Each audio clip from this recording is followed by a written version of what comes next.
La Banque Postale du Burkina Faso vous offre le Déj Matinal Info.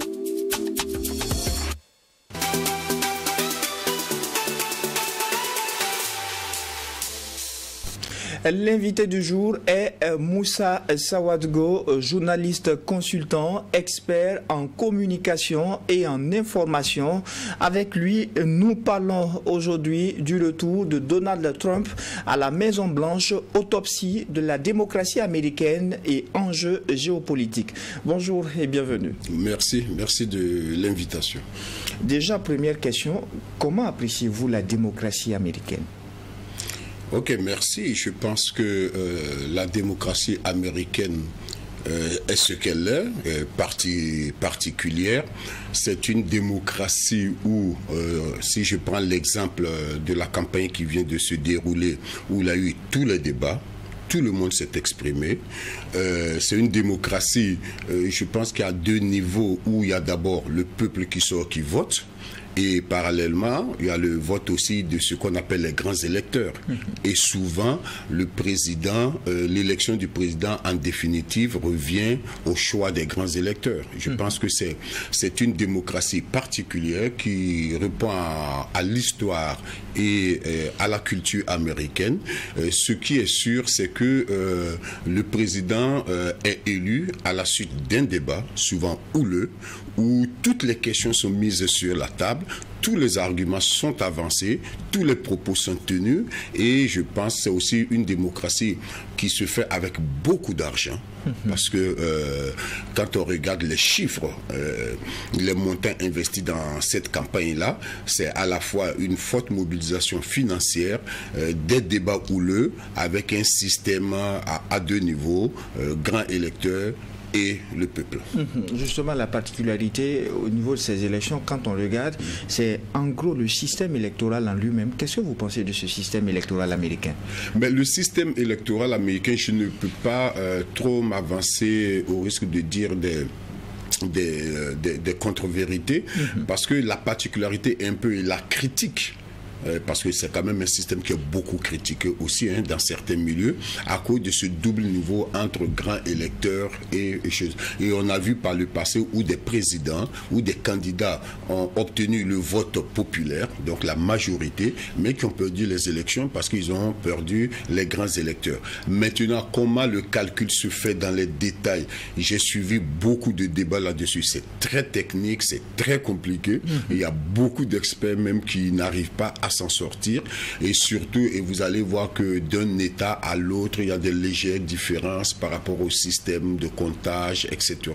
Mais toujours est-il que, et pour moi, c'est ça, je pense que c'est la leçon qu'il faut tirer, c'est-à-dire que les États-Unis ont un système électoral particulier qui fait l'unanimité, même s'il y a des critiques, et à l'issue de ce système-là, ils ont un président qui, à la fin, est reconnu par tout le monde. Du débat télévisé jusqu'à la campagne électorale, jusqu'au jour des résultats, on a senti un peu l'effervescence qu'il y avait autour de ces élections. Comment ces élections arrivent justement à susciter autant d'intérêt dans le monde entier? Oui, mais c'est simple, parce que c'est la première puissance mondiale. Ce sont les États-Unis, ce sont les maîtres du monde, même si il faut le dire comme ça. Une grande puissance économique, une grande puissance financière, une grande puissance politique, une grande puissance militaire et tout. Et donc c'est un État qui compte. C'est-à-dire les décisions qui seront prises à Washington peut affecter nos vies ici à Ouagadougou.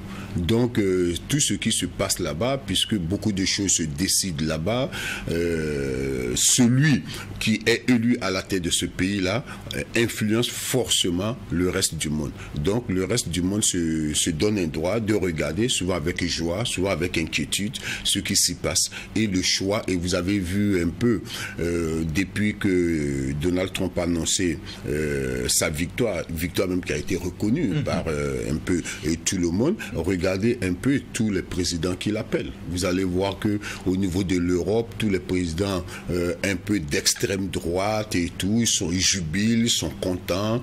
Vous avez vu qu'il a même eu un entretien avec le premier ministre israélien. On a vu la déclaration de la Chine et de l'Iran qui sont très méfiants, qui sont plutôt dans l'observation.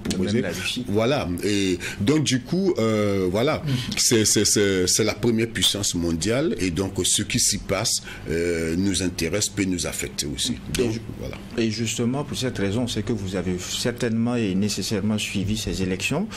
Quand on regarde du débat télévisé en passant par la campagne électorale jusqu'à ces résultats, comment est-ce que vous avez apprécié le déroulé de ces votes qu'il y a eu entre Donald Trump et Kamala Harris? Oui, il a eu un débat assez houleux. Et d'ailleurs, aujourd'hui, vous savez, il y a un thème qui est à la mode, c'est les fake news. C'est vrai que quand on fait l'histoire des fake news, on verra que c'est, je pense, à partir de 2017, que les fake news ont pris une proportion qu'on connaît aujourd'hui. Et Donald Trump n'est pas étranger à ça.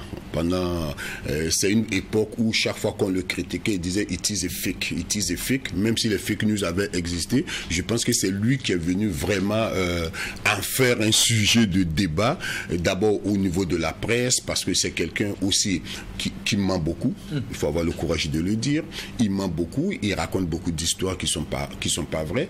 Peut-être parce qu'il connaît son public, il connaît son électorat, il sait ce que les gens attendent et il leur sert ce que les gens veulent dire souvent, et au risque même de tordre le cou à la vérité.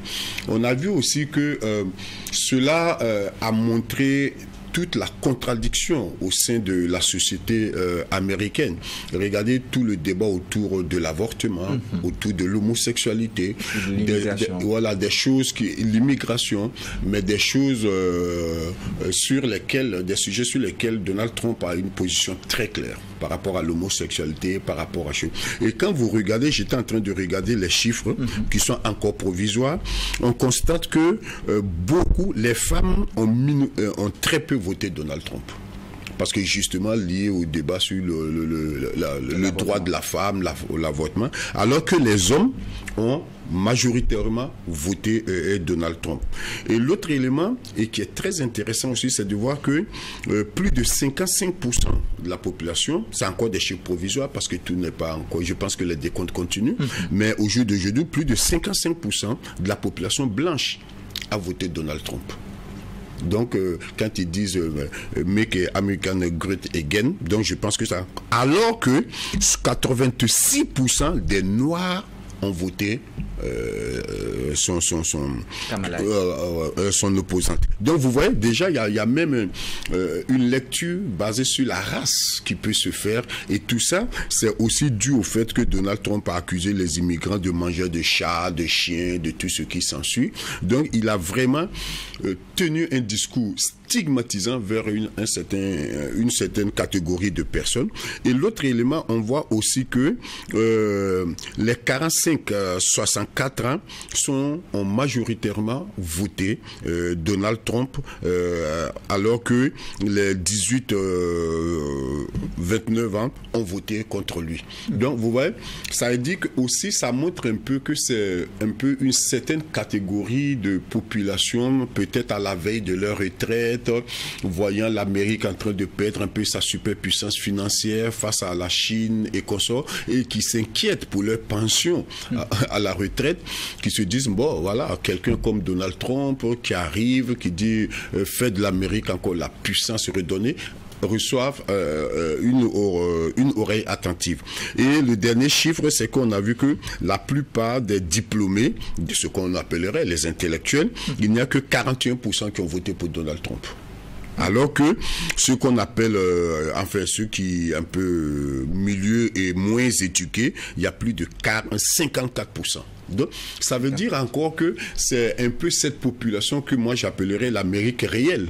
C'est-à-dire que dans le monde intellectuel, citadin, urbain, la critique était forte contre Donald Trump. Mais dans le milieu rural, avec les petits gens qui ont les petits boulots, qui s'inquiètent pour leur avenir et qui constituent la majorité de la population américaine, ces personnes-là sont très attentives au discours de Donald Trump. Donc je pense que c'est une élection qui est venue remettre à l'ordre du jour ou bien sur la table toutes les contradictions même internes à la société américaine. Et je pense que là, le choix a été fait de porter à la tête des États-Unis quelqu'un qui fait rêver le peuple américain en lui promettant une grandeur qu'elle est en train de perdre. On se rappelle encore par rapport aux élections de 2016 qui lui avaient offert le premier mandat justement à la tête des États-Unis. On se rappelle du rôle dont on inventait par rapport aux réseaux sociaux, par rapport aux machinations qu'il y aurait pu y avoir. Cette fois-ci, pour vous, quel a été le rôle des réseaux sociaux et est-ce que cette victoire de Donald Trump vous a surpris? Moi, personnellement, non. Je dis personnellement non, parce que je pense que Donald Trump, depuis qu'il est parti, il a réussi à se poser en victime. Quand il a perdu les élections passées, il a réussi à se poser en victime. Il a réussi à faire en sorte qu'une grande partie de la population américaine est restée pendant ces 4 années convaincu qu'on lui a volé sa victoire. Et je pense qu'il a eu toute une communication derrière et il a été beaucoup soutenu. Vous savez que le patron de ex-Twitter, le soutient à fond. Et il a même mis, on a vu dans certains articles qui expliquent comment, de façon subtile, X est utilisé pour que, à des moments précis, de façon périodique, des messages sont envoyés, des messages ciblés, souvent basés sur du faux, souvent basé sur du vrai, mais qui était, c'était comme un robinet qui est ouvert pour maintenir un flux d'informations dans l'intérêt de Donald Trump. Donc effectivement, et puis sans oublier que quand il avait été injecté du réseau X à l'époque, il avait créé son propre réseau, etc. Et aussi, il ne faut pas oublier, on a constaté que certains médias comme le Washington Post et consorts, qui souvent étaient beaucoup plus démocrates, prenaient des positions pendant les élections à travers leurs tribunes, les éditos, les chroniques pour le camp démocrate, cette fois-ci, a décidé de ne pas donner de consignes. Et beaucoup d'observateurs ont trouvé que c'est comme s'il y avait un basculement en faveur de Donald Trump. Parce que carrément, il y avait une volonté de ne pas appeler les Américains à voter pour sa concurrente. Et sans oublier que certaines chaînes comme Fox News, qui sont des chaînes carrément d'extrême, je pourrais dire, d'extrême droite et consorts, l'ont soutenu. Donc je pense qu'il a vraiment fait tout un travail et surtout que au sein du Parti républicain, il n'y a pas eu de concurrents comme ça. Tous ceux qui se sont déclarés au début ont vite fait des choses. L'autre élément aussi qui a joué à sa faveur, je pense, c'est le cas. Je pense que Kamala Harris a pris le train un peu en retard parce que c'était une candidate par défaut. C'est une candidate par défaut et je regardais un peu les commentaires de certains analystes américains qui disaient que en réalité, en dehors du fait de vouloir diaboliser comment on appelle ça, Donald Trump, sur les grandes sociétés, puis peut-être la question des droits des femmes, on n'a pas vraiment aperçu sa position concrètement à certaines crises, par exemple la crise ukrainienne, même si Biden soutient, alors que pratiquement tous les spécialistes disent que l'Ukraine c'est foutu, c'est perdu, mais on continue. On a vu aussi, vous avez vu les émeutes même qu'il a eu dans les universités américaines à cause de l'affaire palestinienne, etc. Je pense qu'elle a pris le train un peu en retard, par défaut, au moment où beaucoup de crises lui sont tombées dessus. Mais on l'a tout de même vu faire une brillante prestation lors des débats avec Donald Trump. Oui. On l'a vu revenir sur cette attaque du Capitole quand elle défendait ce droit à l'avortement. On a vu comment est-ce qu'elle a pu un peu faire bouger les lignes. Oui, elle a pu faire bouger les lignes parce que c'était le premier débat. Elle a réussi à faire quelque chose. Elle a réussi à poussé Donald Trump à sortir de sa zone de confort. Et vous avez vu que les chaînes américaines avaient mis à ce moment-là sur pied un système de fact-checking en direct. Et on avait trouvé que Donald Trump avait prononcé plus de une trentaine de contre-vérités. Et il a même accusé les médias de saboter sa chose. Mais c'est vrai qu'après ce débat, il y a eu un élan en faveur de Kamala Harris, mais malheureusement, je trouve qu'elle n'a pas assez capitalisé ça. Et surtout que Donald Trump, qui s'est toujours posé comme victime du système de Washington, qui lui a volé les élections, qui l'a harcelé, des procès et tout, en plus, il échappe à la mort 2 fois. Il échappe deux fois à la mort. Une fois où on a tiré sur lui et une fois où on a pu débusquer le tireur sur le terrain de golf. Donc, je pense que tout cela a contribué à créer autour de lui un mythe. Un mythe dans un moment où, au niveau géopolitique, l'Amérique est quand même malmenée. Vous avez vu un peu la Chine qui monte en force, la Chine qui achète beaucoup la dette américaine, vous avez vu les BRICS qui arrivent, on a vu dans certains pays où les États-Unis sont obligés de se repositionner par rapport à l'Europe, par rapport à l'Asie, par rapport à l'Afrique. Je pense qu'elle n'a pas su capitaliser tout ça. Et pour ceux qui nous suivent et nous écoutent sur la radio Watt FM, Moussa Sawadgo, journaliste consultant, expert en communication et en information, est notre invité du DEJ Info. Autre chose, quand on regarde, on voit ces Américains qui ont fait un choix pour un président sur qui pèsent 34 chefs d'accusation, également un président sur qui on a encore en image ce qui s'est passé au Capitole du fait de l'élection qu'il avait revendiquée. Et contrairement à une dame qui échoue, beaucoup d'observateurs estiment que c'est du fait de sa condition de femme. Qu'est-ce que vous en pensez? Bon, je ne sais pas si c'est sa condition de femme, mais pour revenir au débat judiciaire de Donald Trump, bon, vous savez, c'est ça aussi la particularité de la démocratie. C'est vrai qu'il y a des débats judiciaires, mais le juge n'a pas encore prononcer la sanction. On a jusqu'au 26 novembre pour s'attendre à ce qu'un président soit en prison, peut-être. Mais c'est pour cela d'ailleurs qu'à un moment donné, la question s'est posée, est-ce que sa candidature était recevable, etc. Mais bon, voilà. Au moment où il posait sa candidature, au moment où on battait la campagne, au moment où on organisait les élections présidentielles, il n'y avait aucune condamnation sur sa tête.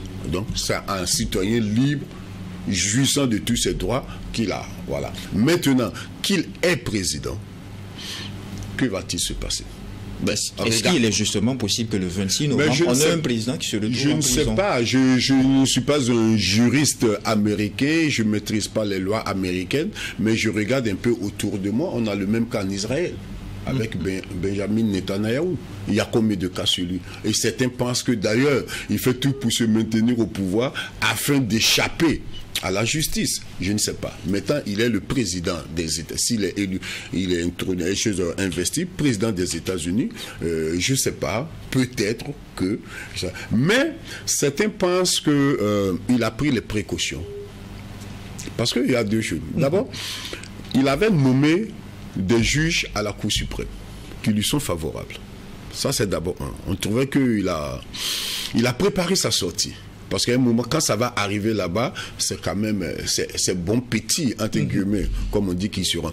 Et n'oublions pas que le Sénat a basculé aussi. Tout à fait. Le Sénat a basculé du côté républicain. Donc c'est un président qui arrive dans une situation confortable, incroyable. Où il a toutes les manettes. Il a toutes les manettes. Et je pense qu'à ce moment-là, je crains que ce soit plutôt lui qui use de cette situation, de cette posture-là, pour régler son compte à certaines personnes. Ça ne m'étonnerait pas. On a donc vu l'intérêt suscité par ces élections partout dans le monde. Quelles sont justement au plan géopolitique les répercussions qu'on peut avoir avec un retour de Donald Trump? Oui, mais ça a commencé, hein. Vous avez vu que ça chauffe un peu partout déjà. Ce matin, il avait promis d'ailleurs que s'il était élu, il résolverait le problème ukrainien en 24 heures. Tout le monde sait qu'il peut.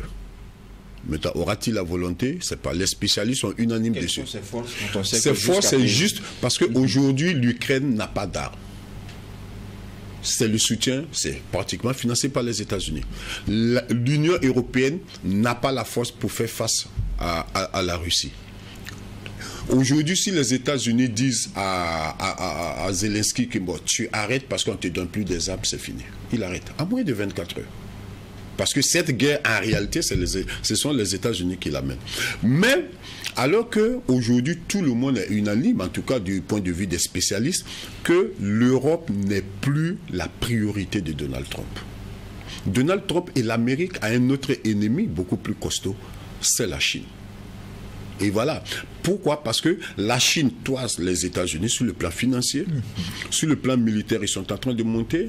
Il y a une certaine hégémonie régionale que la Chine veut à travers Taïwan et consorts. J'ai vu dernièrement que Donald Trump a dit que si Taïwan veut continuer à bénéficier du soutien américain contre la Chine, il faudrait qu'il double le financement. Il faut de l'argent. Et il a dit, même aux Européens, si vous voulez que l'OTAN continue à vous protéger, vous devez payer. Donald Trump, c'est un businessman. Donc son objectif, c'est la Chine. Parce que le plus grand danger au niveau financier, au niveau géopolitique pour les États-Unis, ce n'est pas la Russie, ce n'est pas l'Europe. De toute façon, l'Europe est sous contrôle américain, c'est la Chine.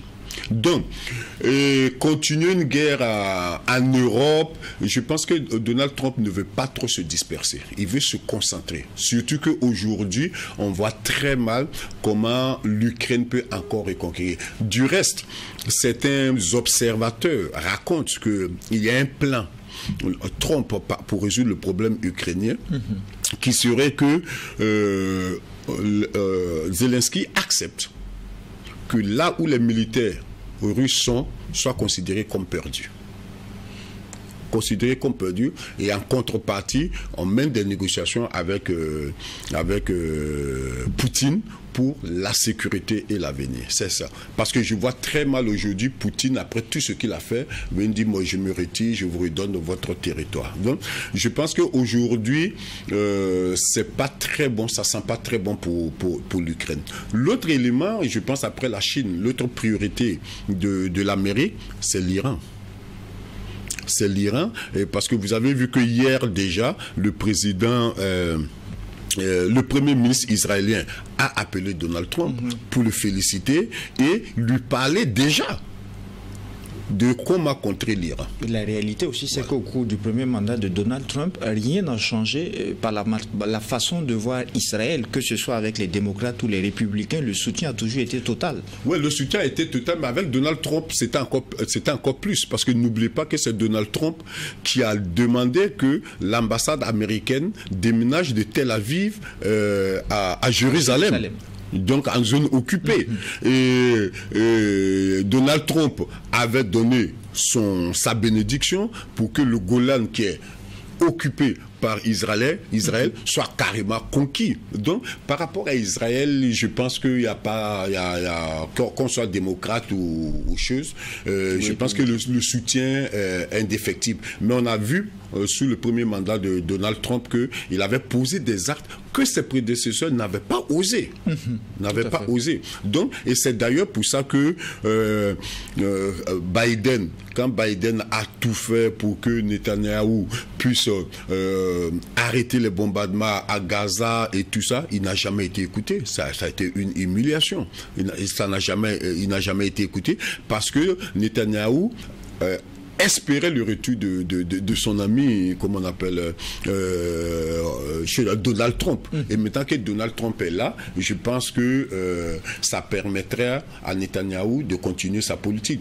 Et l'autre élément, sous le premier mandat de Trump, n'oubliez pas aussi qu'il a été celui-là qui a suscité et même imposé les accords d'Abraham, exigeant, que j'utilise le mot exiger, qu'un certain nombre de pays arabes comment on appelle ça, établissent des relations diplomatiques avec Israël. On en a vu avec le Maroc, avec d'autres, et même l'Arabie Saoudite était sur le point de le faire quand il a eu l'attaque du 7 octobre par le Hamas et qui a encore plongé la région dans la chute. Donc je pense que Donald Trump a un plan pour le Proche et Moyen-Orient. Je pense qu'il viendra simplement peut-être pour continuer ça.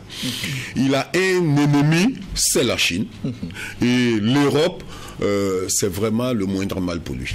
Toujours sur le plan géopolitique, quand on regarde, durant ces 4 années où il était à la tête des États-Unis, on a vu très peu d'intérêt pour le continent africain, rarement de déplacements sur le continent. Aujourd'hui, à quoi peut s'attendre les Africains, à quoi peut s'attendre le continent par rapport à ce retour? Bon, écoute, pendant son premier mandat, Donald Trump, par rapport aux pays africains, il a été très clair. Il a dit que ce sont des pays de merde. C'est des propos qu'il a tenus et je pense que ça a jeté un tollé au niveau de la rue. Parce que pour lui, bon voilà, l'Afrique ne comptait pas.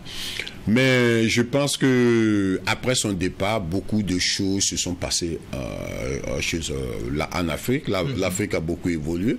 Si je prends ne serait-ce que notre région ici, on a vu que des pays ont essayé de remettre en cause une collaboration avec les anciennes puissances, y compris avec les États-Unis même, puisque les États-Unis ont été chassés du Niger. L'armée américaine a été chassée du Niger.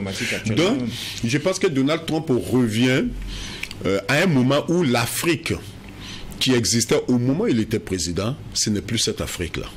Beaucoup de choses ont changé, la jeunesse a changé, il y a beaucoup de discours souverainistes, il y a un bouleversement, une répartition des cartes qui est en train de se faire. La Russie est venue en force en Afrique, la Chine est là en force, l'Inde est là et tout. Je pense que c'est une autre Afrique qui est là, et je pense que peut-être qu'il analyserait la situation. Et d'ailleurs, du reste, si vous regardez un peu un livre que je viens d'acheter, que je suis en train de lire, c'est Le Monde en 2035, 2035 je crois, où on parle un peu comment le monde sera, et vous allez voir que dans les années à venir, l'Afrique va prendre une position encore beaucoup plus stratégique dans l'ordre mondial, à cause justement de sa démographie, à cause de sa jeunesse, à cause des minéraux, à cause de son potentiel de développement. Et je pense qu'à ce moment, on attend de voir peut-être que Donald Trump changera de discours vis-à-vis de l'Afrique. On a vu ces derniers mois la guerre russo-ukrainienne qui s'est déplacée dans le Sahel. On a vu au niveau du Mali comment est-ce qu'on a retrouvé des choses liées à l'Ukraine. Comment est-ce qu'on peut espérer au niveau des États du Sahel, au niveau de l'AES, par rapport à ce comeback de Donald Trump? Moi, je pense que si je regarde un peu, peut-être que c'est la méthode qui va changer, mais le discours des présidents de l'AES, dans le fond, je ne le trouve pas différent du discours de Donald Trump. Il y a beaucoup de similarités pour vous. Oui, parce que Donald Trump parle du... Mais attention, j'ai dit dans le fond, mais attention. Donald Trump, il parle du... C'est un souverainiste. Quand il dit America first, c'est d'abord l'Amérique, les autres après. Et à partir de ce moment, tout ce que nous faisons, nos partenaires doivent payer. L'Amérique doit garder. L'Europe veut sa sécurité à travers le temps, vous payez. La Taïwan veut sa sécurité par rapport à comment on appelle ça, à la Chine, vous payez. Rien n'est fait. Donc, c'est d'abord les intérêts. C'est un nationaliste en fait. C'est vraiment un nationaliste.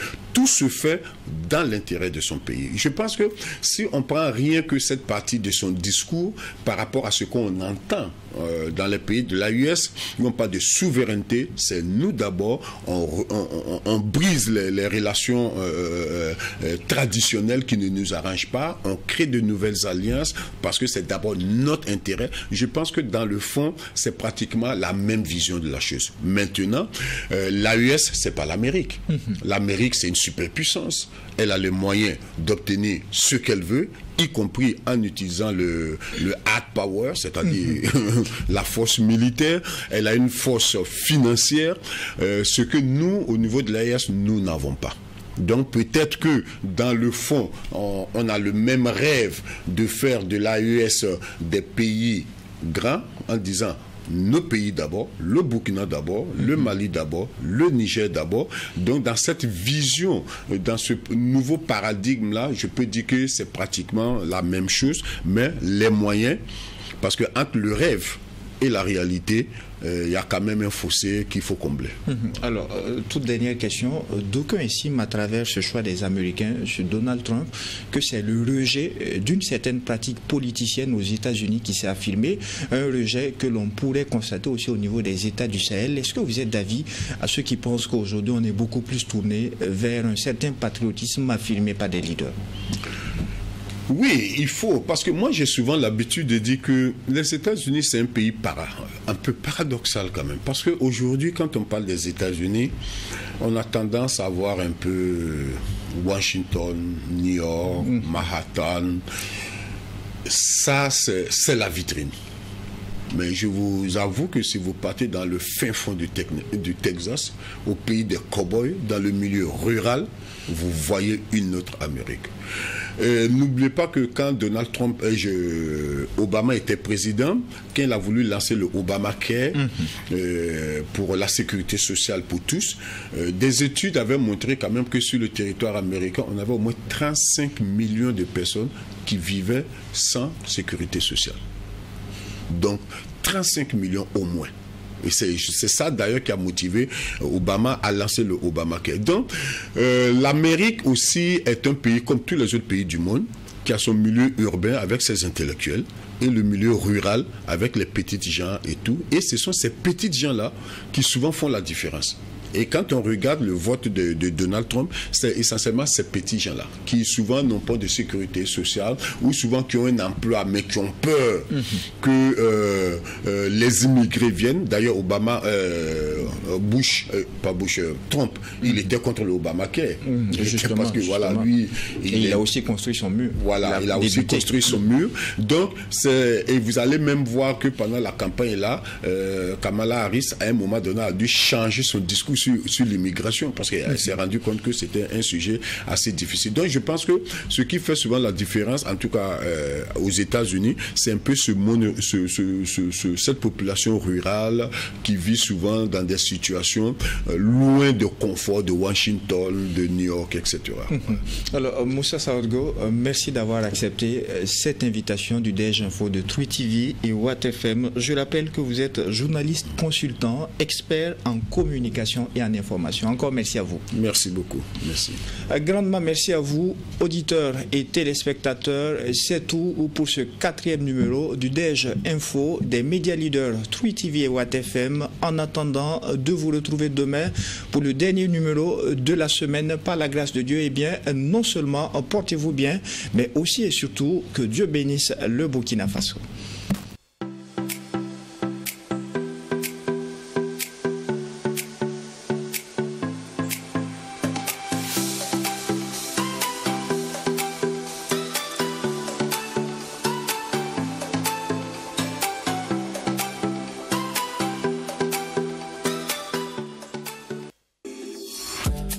La Banque Postale du Burkina Faso vous a offert le DEJ Matinal Info.